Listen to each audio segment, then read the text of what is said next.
Aquí hay poquitas personas de las que vinieron, que son, ¿cómo se llama? Fundadores. Mi hermana Consuelo, esa es mi hermana Consuelo. Quiero ver quién más. Sí, mi hermana, la única es mi hermana Consuelo. Alguien que haya venido desde el primer culto aquí, solo ella, ¿verdad? Yo creo que ella no se acuerda cómo comenzamos a dar los estudios bíblicos. Les quiero comentar algo, hermano.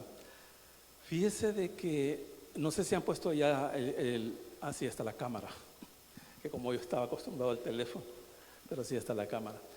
Fíjese de que a mí el Señor me llamó, estando sirviendo allá en Santa Elena con el pastor Concepción Fernández. Allá el Señor me llama, no estaba estudiando, o sea, habían cosas, o sea, que yo había ido aprendiendo así. Y más que todo la iba aprendiendo a través de oír estudios bíblicos, porque yo soy adicto a los estudios bíblicos. O sea, a mí me encantan los estudios bíblicos.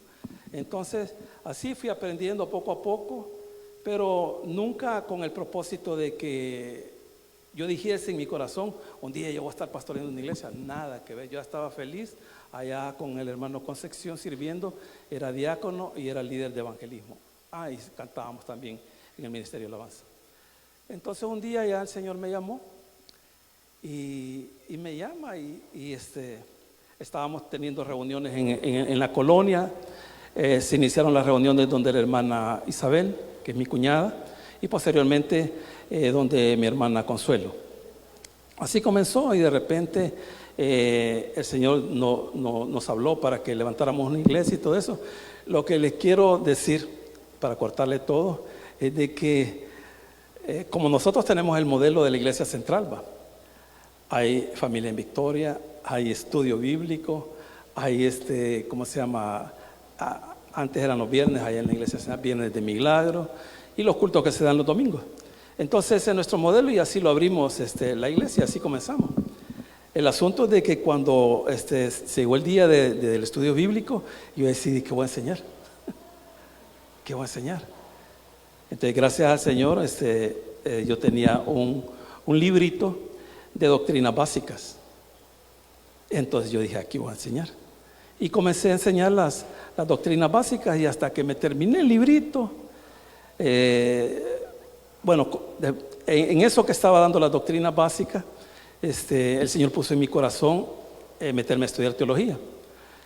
Y así fue que me fui a escribir donde el pastor Quesada, porque ahí había un colegio de teología, ellos todavía eran Taber, ahí inicié yo. Y posteriormente me fui para la iglesia central. Pero le digo que así fue y dije, no, tengo que comenzar a dar un estudio de un libro. Entonces el Señor puso en mi corazón que comenzara con Mateo. Y comenzamos con Mateo, no me recuerdo cuántos años lo estuvimos dando. Lo que le quiero decir es esto, mi hermano.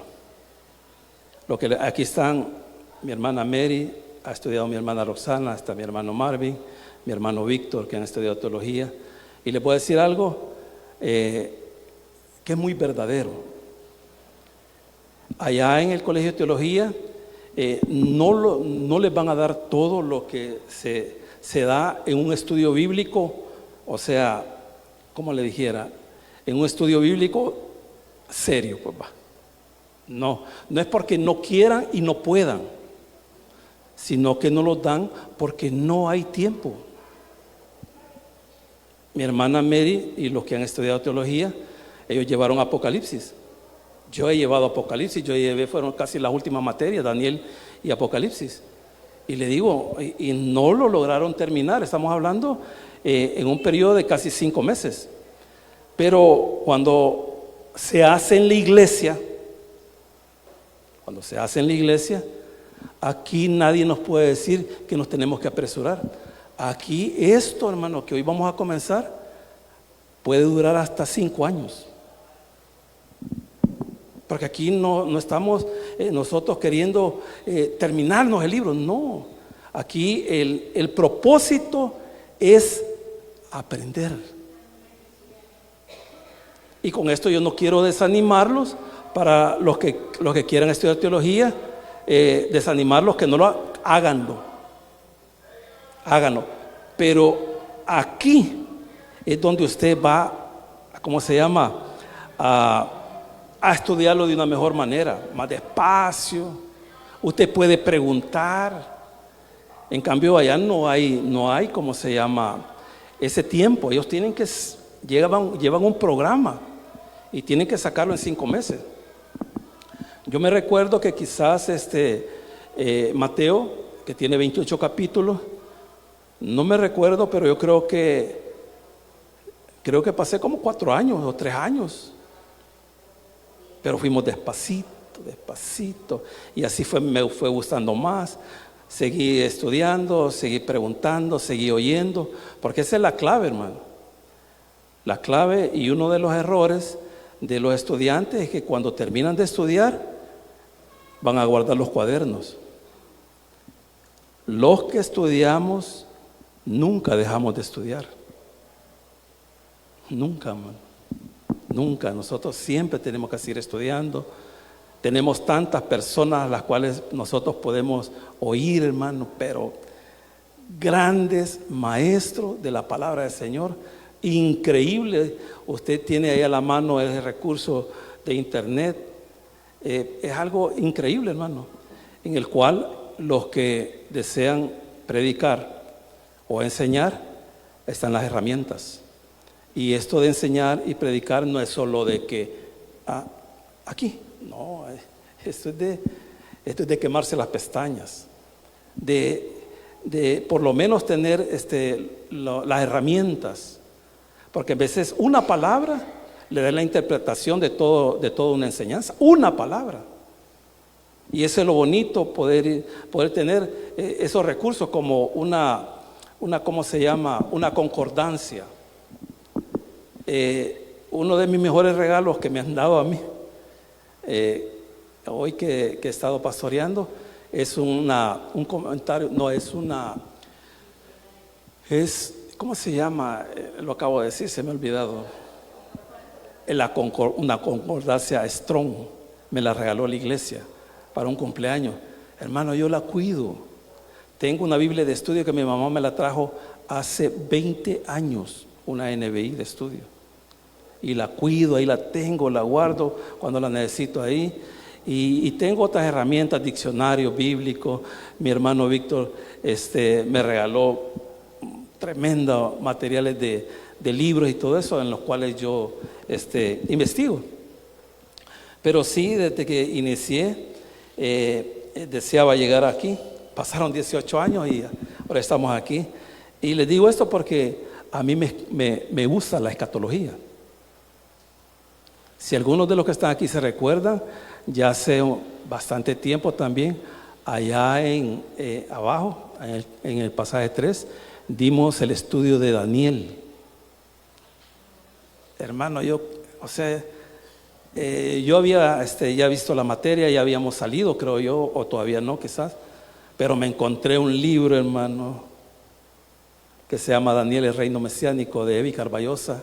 ¡Qué barbaridad, hermano! Cuando yo lo leí, fíjese que yo, cuando no domino un tema, no lo doy, ni lo voy a dar, nunca, jamás. Entonces ahí habían cosas que yo no las entendía. Por ejemplo, las 70 semanas de Daniel. Pero cuando encontré el libro y fue paso a paso, es algo increíble. A tal punto de que yo tuve, ¿cómo le podríamos llamar? La valentía de poderlo enseñar. Y así. Y otra cosa, si usted entiende Daniel, va a entender Apocalipsis. Si usted no entiende Apocalipsis, no va a entender Daniel, porque van de la mano.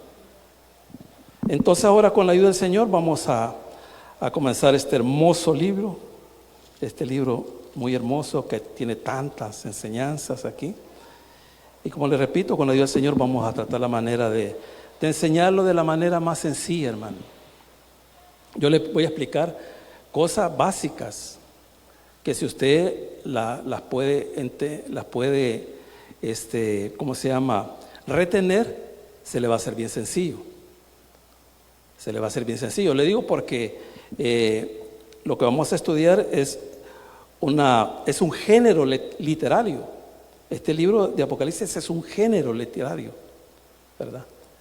Entonces, todo género literario tiene sus características. Si usted conoce las características de ese género literario, usted lo va a entender. Por ejemplo, tenemos el género de la fábula, el género literario de la fábula. La fábula, una de sus características es que los personajes de las fábulas son animales. Por ejemplo, la tortuga y la liebre. Pero hay una enseñanza, hay una característica para que usted lo pueda entender. Si usted no conoce las características, no las va a entender. Y todo género literario deja una enseñanza. Y ya no digamos este género literario que es Apocalipsis. Y era un género literario, hermano, a tal punto que el Señor lo tomó para poder enseñar. Porque la gente lo conocía. O sea, no crea que la gente que escuchó esto no se quedaba, no, ellos lo conocían. Porque el Señor dio este hermoso libro no para que no lo entendiéramos. No, Él lo dio para que lo entendiéramos. Entonces, los receptores de este libro entendían. Entonces, todo eso es lo que nosotros vamos a tratar de transmitir en este estudio de Apocalipsis. Vamos a leer 3 versículos nada más. Vamos a leer despacito. Y el tema de esta noche, ahí lo tenemos. El tema es la revelación de Jesucristo. Ese es el tema de esta noche. Dice la palabra del Señor, en el nombre del Padre, del Hijo y de su Santo Espíritu. La revelación de Jesucristo que Dios le dio. Imagínense cómo va, despacio va. La revelación de Jesucristo que Dios le dio para, ahí está el propósito, para manifestar a sus siervos las cosas que deben suceder pronto. Y la declaró Jesús, enviándola, o sea, la revelación, por medio de su ángel a su siervo Juan, que ha dado testimonio de la palabra de Dios. Él ha dado testimonio de esta revelación y de el testimonio de Jesucristo y de todas las cosas que ha visto. Bienaventurado el que lee y bienaventurado los que oyen las palabras de esta profecía y bienaventurado los que guardan las cosas que en ellas están escritas, porque el tiempo está cerca. Oramos. Señor, te damos gracias por tu amor y tu misericordia. Bendice tu palabra, Señor. Te damos gracias, Señor, por haber llegado hasta aquí, Señor. La honra y la gloria es suya, papito lindo. Ahora le rogamos, como siempre lo hemos hecho, que usted nos pueda ayudar para que podamos exponer su palabra de una manera clara y de una manera sencilla. En el nombre poderoso de Jesús, amén y amén. Bueno, hermano, como siempre lo hemos hecho, cuando iniciamos un estudio de algún libro, de alguna carta, siempre hablamos de algunas cosas generales de lo que es el libro, ¿va? Y vamos a hablar del autor. Algunos creen que fue el apóstol Juan, y hay testimonios de discípulos de él, como en el caso de Policarpio. Policarpio fue discípulo del apóstol Juan, y Irineo fue discípulo de Policarpio. Entonces, Irineo, usted lo puede buscar en Historia de la Iglesia, los nombres que le estoy dando. Irineo él fue discípulo de Policarpio y Policarpio fue discípulo de Juan. Él dice de que Policarpio decía de que Juan, el apóstol, había escrito este Apocalipsis a finales del año 96, casi, cuando el emperador Domiciano es asesinado.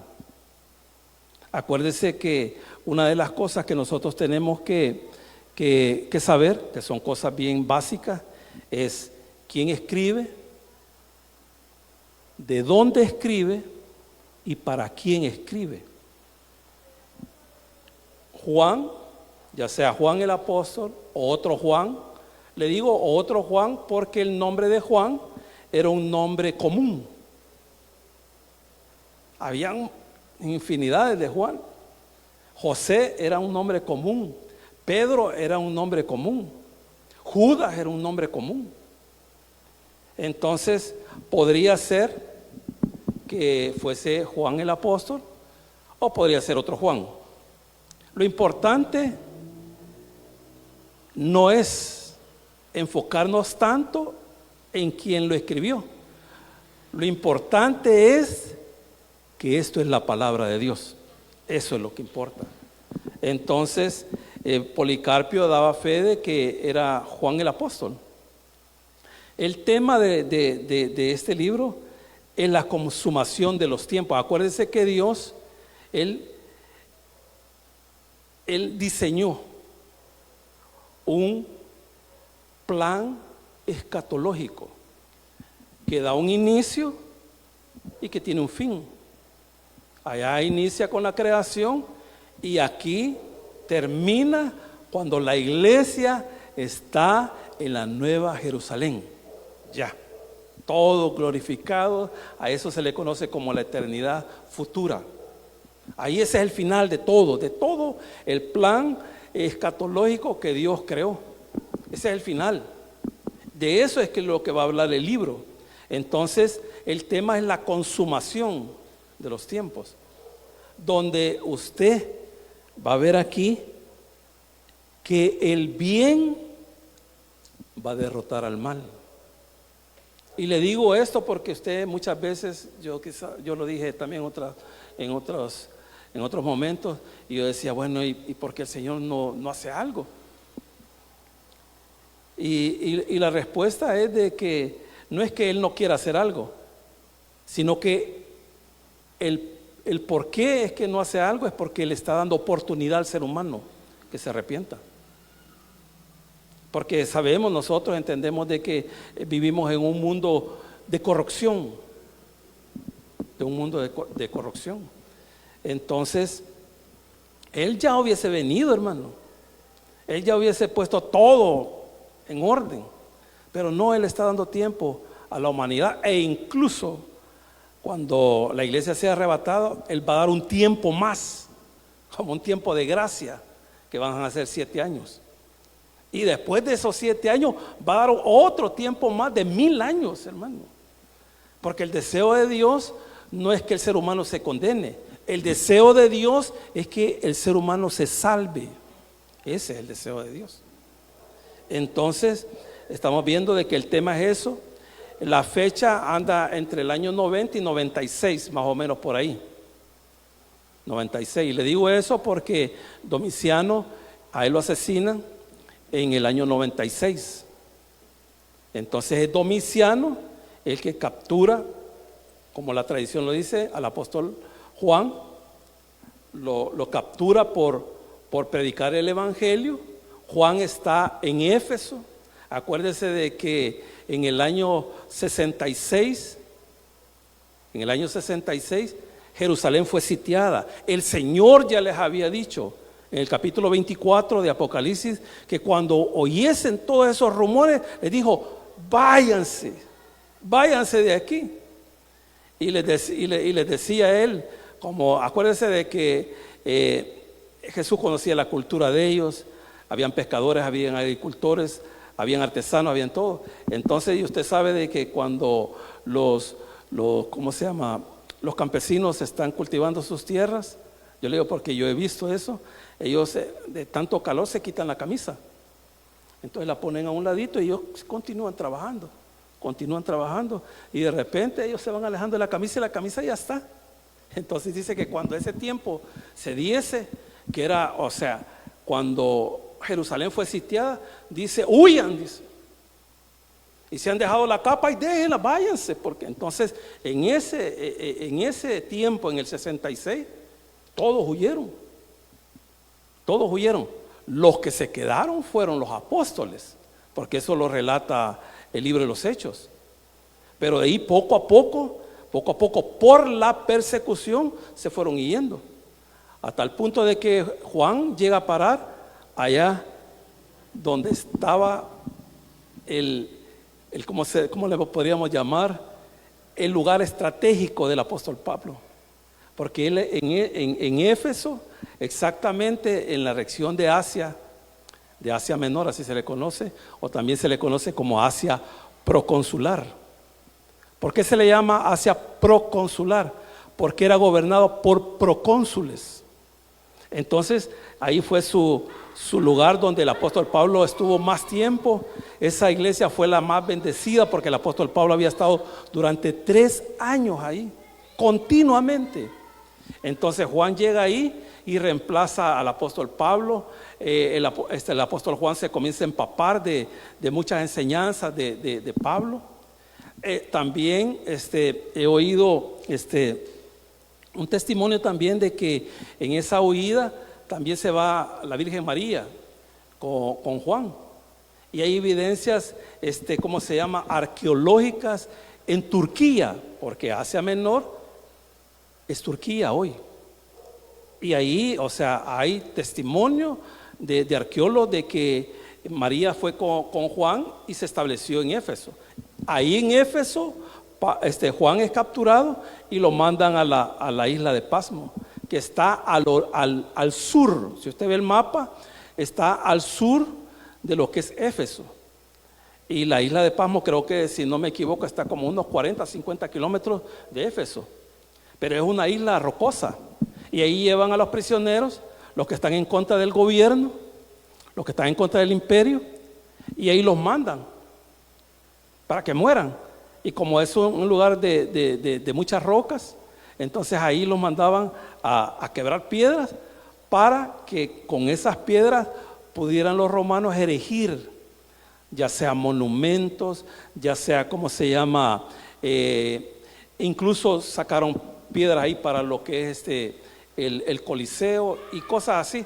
Entonces las personas que iban ahí morían. Entonces, pero mire cómo es interesante esto, hermano. Porque en un lugar donde usted podría pensar de que Dios no le puede hablar, es donde el Señor le habló a Juan. Si yo le digo, yo oí testimonios ahí en el penal de Mariona de personas que Dios se les manifestó de una manera increíble. Y le voy a contar una historia. Yo le digo, creo en las visiones, yo creo en los sueños, yo lo creo. Lo único que no creo es de que Dios le va a estar dando visiones y sueños a una persona todos los días. Yo no lo creo. Pero lo que sí creo que sí hay, Dios no es un Dios que esté encajonado. No. Dios es soberano y Él puede comunicarse con las personas como Él quiere. Como Él quiera. Porque Él es soberano. Entonces yo estaba dando clases en el penal de Mariona y de repente vi parado a una persona ahí. Entonces me dijo, Misa Siva. Entonces yo sabía que no era alumno y me dice, ¿puedo hablar con usted? Me dijo. Sí, le dije, claro que sí. Y yo me salí y me retiré y le dije a los alumnos, ya regreso. Y me dice la persona, ayer lo vi, me dice. ¿A dónde? Le dije yo así. En sueño, me dijo. Entonces, como yo soy un poco incrédulo, no creas que yo. Entonces, a de veras, le dije yo así. ¿Y eso? Le dije. Sí, me dijo. El Señor me mostró, me dijo, ¿dónde pastoreas? Me dijo. Entonces, como también, o sea. Y yo le dije, ¿y cómo es la iglesia? Le dije yo. ¿Sabe cuánto tenía de estar ahí él? Ahí, 15 años. O sea que la iglesia ni existía cuando yo estaba ahí. Entonces me dice, el Señor me llevó allá, me dijo, a su iglesia, y la iglesia es así, así y así. Cuando me dijo así, hermano, yo me puse a llorar. Es que era algo increíble, hermano. Y me dice eso, así, mire, hermano, yo esto casi no lo cuento. Y me dijo eso, lo cuento porque estamos en este hermoso libro. Y me dice el Señor que sigas así, porque si seguís así, te va a ir bien. Y si no seguís así, te va a ir mal. Y ahí se fue él. Y yo lo seguí viendo y todo eso. Y yo pregunté, hermano, ¿sabe lo increíble, hermano? Que él no era cristiano. Porque nosotros creemos de que Dios se le puede manifestar a los cristianos. No. Dios puede utilizar a quien sea. Utilizó a una burra para que le hablara a Balaam, que por aquí lo vamos a encontrar en una de las iglesias. Entonces, estamos hablando de la fecha, que es un posible del 90 al 96. El trasfondo histórico es en la época de Domiciano. Usted lo puede ver ahí, cuando muere Domiciano. Si usted va a Google, usted puede ir a buscar cuándo comenzó a gobernar Domiciano, cuándo murió, cómo lo mataron, por qué lo mataron, y ahí le va a dar toda la información. Y el propósito, hermano, el propósito de este libro es un propósito de esperanza. Este libro no ha sido diseñado para que usted le tenga miedo. Este es un propósito de esperanza. ¿Cuál es la esperanza? De que un día regresará nuestro Señor y nos llevará a nosotros, donde vamos a casarnos con Él, donde vamos a regresar con Él. Y también cuando regrese con nosotros, va a venir a poner en cintura a todos los gobernadores de esta tierra, no solo a Maduro, sino que a todos. ¿Sabe por qué a todos, hermano? Porque la mayoría de gobernantes no andan conforme al corazón del Señor. Siempre, estoy hablando casi del 99%, casi el 99% de los gobernadores de todos los países se aprovechan de sus pueblos que gobiernan. Y hay beneficios para ellos, la mayoría de los beneficios son para ellos. ¿Sí? Entonces el Señor lo sabe, hermano. Por eso Él es el Dios de justicia. Y un día Él va a venir y dice que toda rodilla se le doblará delante de Él, toda rodilla. Si usted no quiere arrodillarse delante del Señor, se va a tener que arrodillar. Sí, se va a tener que arrodillar. Entonces ese es el propósito y una de las características de este hermoso libro es que tiene su propio bosquejo. Fíjese. Un bosquejo, hermano, es algo que nosotros al estudiar homilética nos enseñan. Un bosquejo es donde usted pone las ideas de lo que usted va a enseñar. Por ejemplo, en el bosquejo lo podemos dividir. Ahí tiene que haber un tema, tiene que haber un texto, ahí está dentro de ese bosquejo, tiene que haber una introducción, tiene que haber un propósito del por qué usted está enseñando eso. Esa es parte del bosquejo. El propósito casi nunca se dice. El propósito usted lo tiene en su corazón, pero usted sabe qué es lo que quiere enseñar. Ese es el propósito. El propósito. Y después de eso viene el desarrollo. Viene el desarrollo del mensaje, en el cual pueden haber 3 puntos, 4 puntos, 5 puntos, los que usted quiera. Y hay una conclusión. Este hermoso libro tiene un bosquejo, y que usted lo puede encontrar en el versículo 19. Ahí en el versículo 19 está el bosquejo. El capítulo 1 es el primer punto, digamos. El capítulo 2 y 3 es el segundo punto. Y el capítulo 4 hasta el 22 es el tercer punto.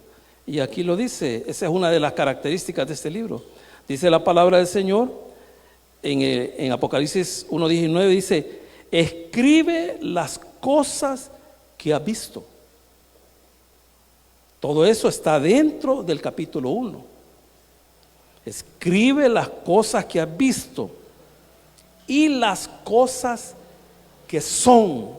Las que has visto es pasado, las que son es el presente, que están dentro del capítulo 2 y 3, que es el mensaje a las iglesias. Y oiga esto: y las que han de suceder después de estas. Eso es lo que ahorita no ha acontecido, porque está en el futuro. ¿Y cuándo va a acontecer esto? Aquí lo dice, hermano. Es bien increíble esto, porque al finalizar el mensaje a la última iglesia, que es la iglesia de Laodicea, que es la iglesia, y le digo, y usted puede ver, las iglesias que ya no confían en el Señor, sino que confían en lo que tienen, confían en lo económico. Pero a esa iglesia es la que el Señor más exhorta para que se arrepienta. ¿Por qué? Porque dice que la iglesia de la Odisea dejó afuera al Señor. Y el Señor está ahí, tocando ahí. Déjenme entrar. Déjenme entrar. Porque ellos sacaron al Señor y su confianza ha sido puesta en el dinero. Por eso usted va a entender, aquí dice aquí 3:20, he aquí yo estoy a la puerta y llamo. Si alguno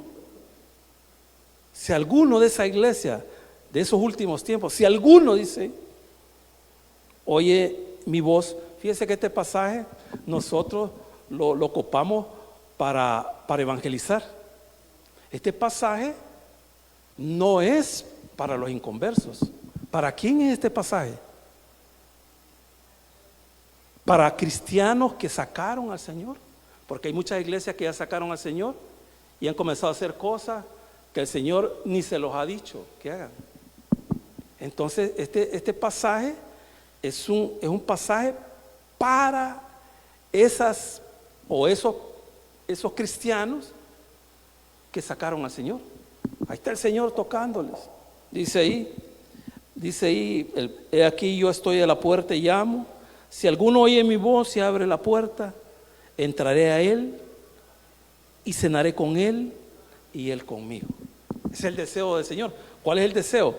El cenar allí en la cultura de aquí bíblica, la cena era la comida más importante. Por eso usted va a entender allá que en Mateo 26 el Señor establece lo que hoy conocemos como la cena del Señor en la cena, porque para ellos eso era lo más importante. Y una cena era algo muy íntimo. Cuando alguien como se invitaba a alguien a cenar, era algo bien íntimo.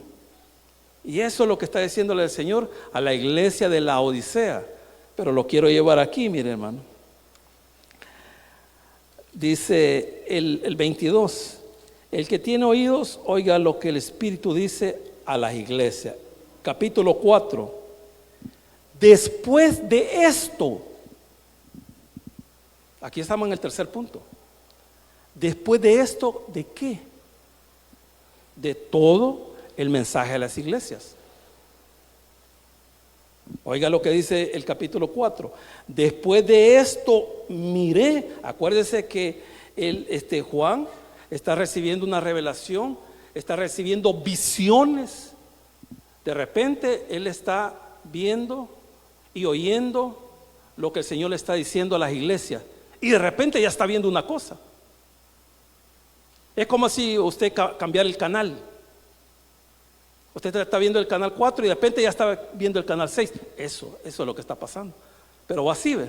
Y dice ahí, después de esto, de lo que le dijo el Señor a la iglesia de la Odisea, he aquí, una puerta abierta en el cielo. Exactamente, acuérdese que los escritores son judíos y recuérdese lo que estamos viendo allá en Génesis, de que Jacob vio una escalera que llegaba hasta el cielo y arriba estaba el Señor allá, y era como se iba a comunicar con Jacob. Y dice que ángeles bajaban y ángeles subían, y el Señor iba a tener una relación directa con Israel. En ese momento solamente era Jacob, posteriormente iba a ser la nación de Israel. Entonces aquí lo que va a suceder es que Juan va a ser personificado. Él es como la iglesia, él está personificando a la iglesia. Entonces aquí vamos a ver cómo el Señor lo arrebata, porque Juan está como si él fuera la iglesia. Entonces dice aquí la palabra del Señor: después de esto miré, y aquí una puerta abierta en el cielo, y la primera voz que oí, como de trompeta, hablando conmigo, dijo: sube acá, y yo te mostraré las cosas que sucederán después de esta. Sube, le dice. Y ahí comienza a ver lo que está ahorita en el futuro. Eso es lo que nosotros vamos a ver, hermano. Cuando seamos arrebatados, vamos a estar en la presencia del Señor. Lo vamos a ver en su trono ahí. Lo vamos a ver lleno de gloria. Y eso es lo que Juan experimentó. Y eso es lo que Juan ha dejado escrito aquí. Y lo va explicando paso a paso. Le puedo decir que desde el capítulo 6, que comienza a hablar de los sellos, hasta el capítulo 16, que va a hablar de las copas, que voy a explicar qué son los sellos, qué son las trompetas, qué son las copas y todo eso.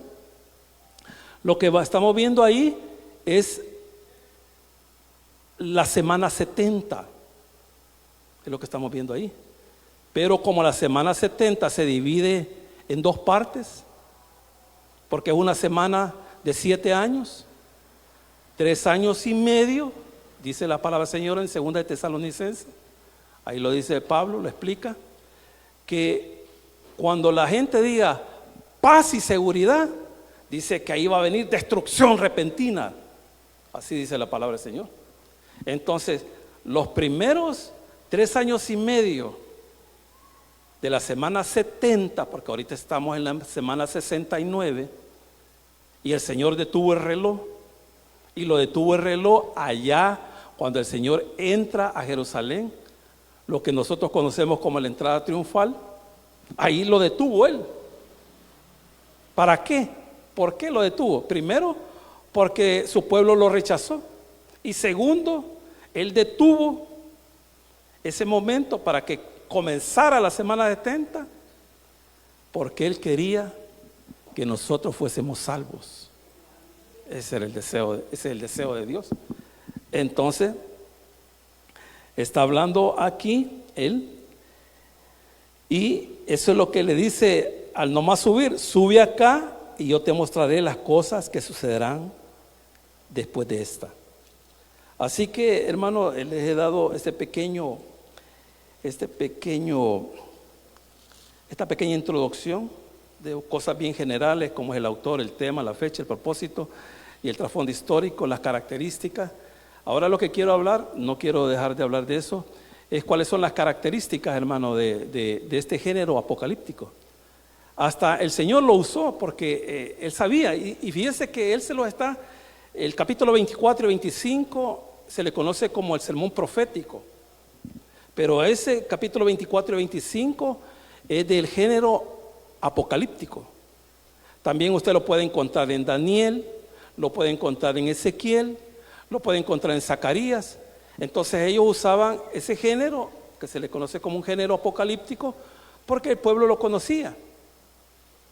Y lo bonito de esto, hermano, lo bonito de esto es de que en sus características siempre hay un ser celestial que está dando el mensaje, ya sea Dios o ya sea un ángel.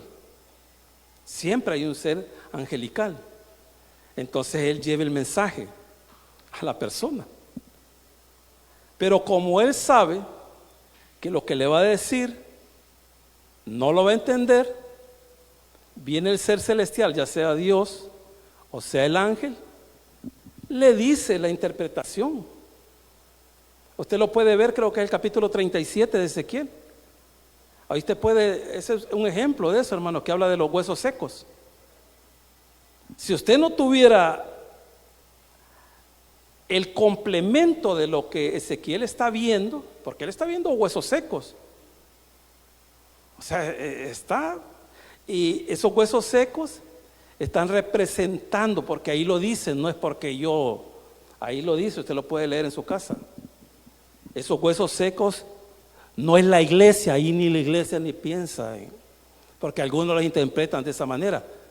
Esos huesos secos es Israel. Espiritualmente están muertos, pero va a llegar un día, porque ahí dice que el Espíritu de Dios llegó sobre esos huesos secos. ¿Cuándo va a llegar eso? ¿Cuándo va a llegar eso?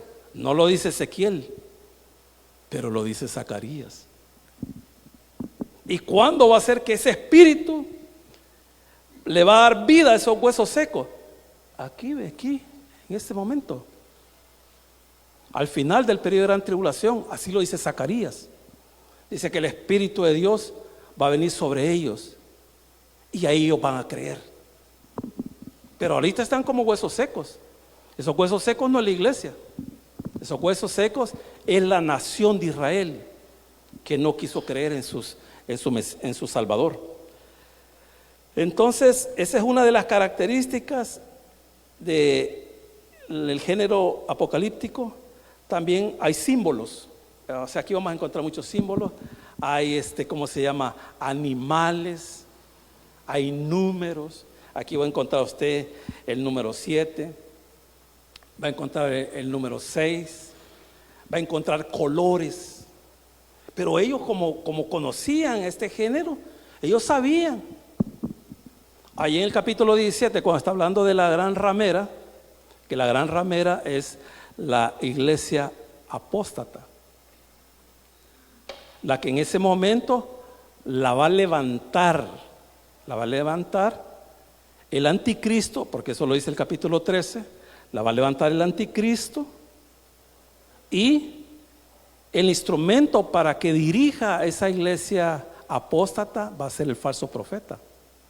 Pero ahí usted puede leer, lo voy a llevar al capítulo 17, si no estudiamos los 3 versículos, no se preocupe, hermano. Y tenemos bastante tiempo. ¿Cuánto tiempo? Puede ser que hasta que el Señor venga. Y dice el capítulo 17, dice la palabra del Señor en el versículo 3.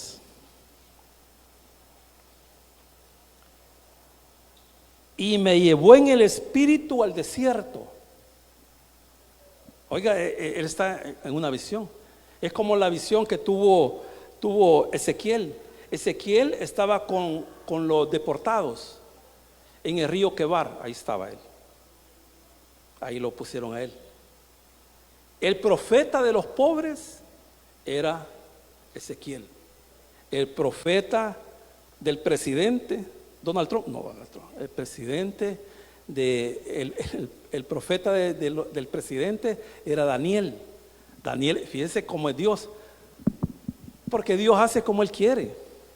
Allá lo mandó, allá, como decimos, es una expresión fea, hermano, pero la gente lo dice, allá lo mandó con la gatada. Allá estaba Ezequiel y allá estaba Daniel en el palacio de Nabucodonosor, comiendo de la mesa del rey, pero no de todo, ¿va? Entonces ahí estaba. Entonces estaba Ezequiel y lo agarra el Señor en el espíritu y dice que lo agarró del pelo, lo levantó. Él está en Irak y lo lleva en el espíritu del pelo y le dice: te voy a enseñar lo que está haciendo mi pueblo dentro del templo. Vaya, aquí míralo. Hermano, cuando llega Ezequiel ahí y lo ve, todo lo que estaban haciendo, era algo abominable. Entonces dice aquí, dice, y me llevó en el espíritu al desierto y vi a una mujer sentada sobre una bestia. ¿Quién es esta mujer?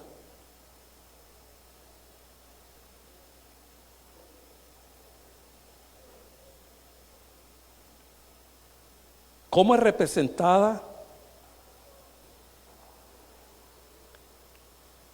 la esposa de Cristo? Representada como una mujer. Entonces, ¿quién es esta mujer? Esta mujer está siendo representada, es una mujer, pero esta mujer es la iglesia apóstata. Nosotros somos la iglesia, la esposa del Cordero. Entonces, esta mujer es la iglesia apóstata. Y oiga esto, dice que vi a una mujer sentada sobre una bestia. O sea que está la bestia aquí y la mujer va sentada. ¿Qué quiere decir eso? De que la bestia es la que lo sostiene a ella. ¿Quién va a sostener a la iglesia apóstata? La bestia. Pero dice esto, mire hermano. Y me llevó en el espíritu al desierto y vi a una mujer sentada sobre una bestia escarlata. Por eso le dije que en el género, ¿cómo se llama? Literario apocalíptico, hay símbolos, hay números, hay colores. Aquí está el color escarlata. En este contexto, el color escarlata lo que está representando es pecado, violencia y corrupción. Pero también usted ha oído de el color carmesí. Que ese color carmesí se refiere cuando se quiere hablar de la sangre de Cristo. El color carmesí también es un color rojo. Este es un color más intenso, el color escarlata. Pero el color carmesí representa una cosa y la escarlata representa otra cosa. Entonces está viendo ahí que dice de que esta bestia escarlata llena de nombres blasfemos, que tenía 7 cabezas y 10 cuernos. Y dice el versículo 4, y la mujer estaba vestida de púrpura y de escarlata.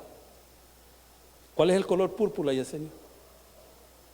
Aquí hay ahorita una hermana con color púrpura.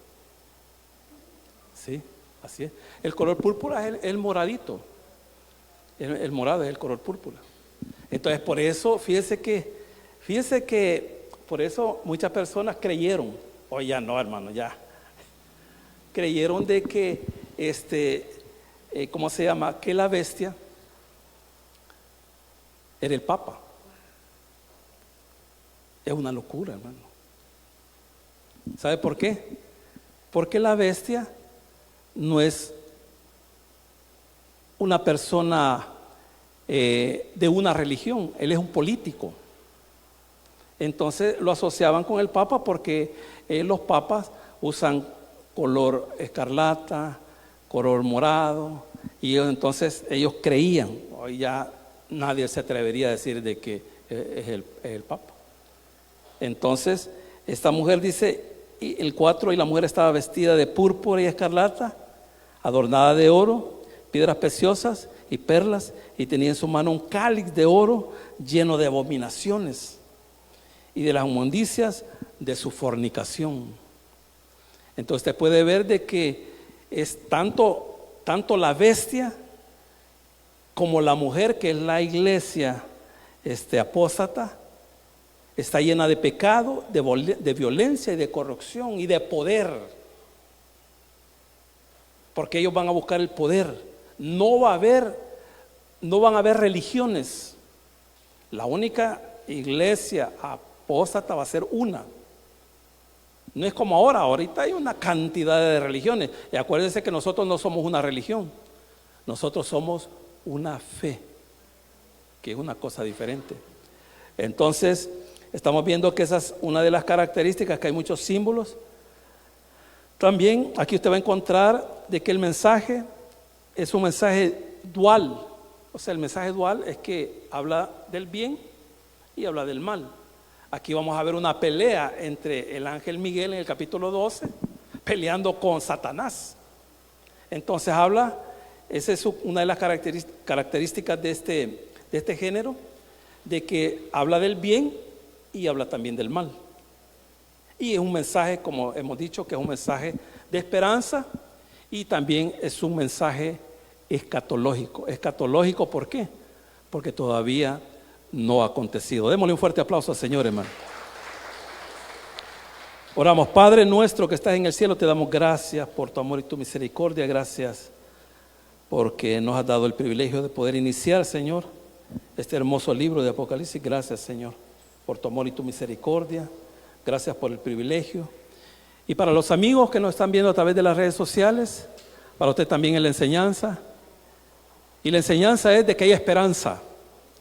Por lo menos ahorita todavía hay esperanza. Y esa esperanza es que usted pueda creer en Jesucristo. Al creer en Jesucristo, dice la palabra del Señor, y que usted pueda confesar sus pecados, Él es fiel y justo para perdonarlo y limpiarlo de toda maldad. Yo lo invito en esta noche a que usted reciba a Jesús como su Señor y Salvador. Y Él le va a perdonar sus pecados, le dará la vida eterna. Y un día, como dice su palabra, la cual aquí también la vamos a ver, un día estaremos con Él para siempre. Así que repita esta breve oración que vamos a hacer en esta noche, una oración muy breve. Espero que usted la haga, que se arrepienta de sus pecados para que Él lo pueda perdonar. Repita conmigo: Señor Jesús, yo te recibo hoy como mi único y suficiente Salvador personal. Creo que eres Dios, que moriste por mí en la cruz del Calvario. Perdona todos mis pecados, me arrepiento. Salva mi alma hoy, para que cuando yo muera pueda estar contigo. Porque te lo pido en el nombre poderoso de Jesús, tu Hijo amado. Amén y amén. Démosle un fuerte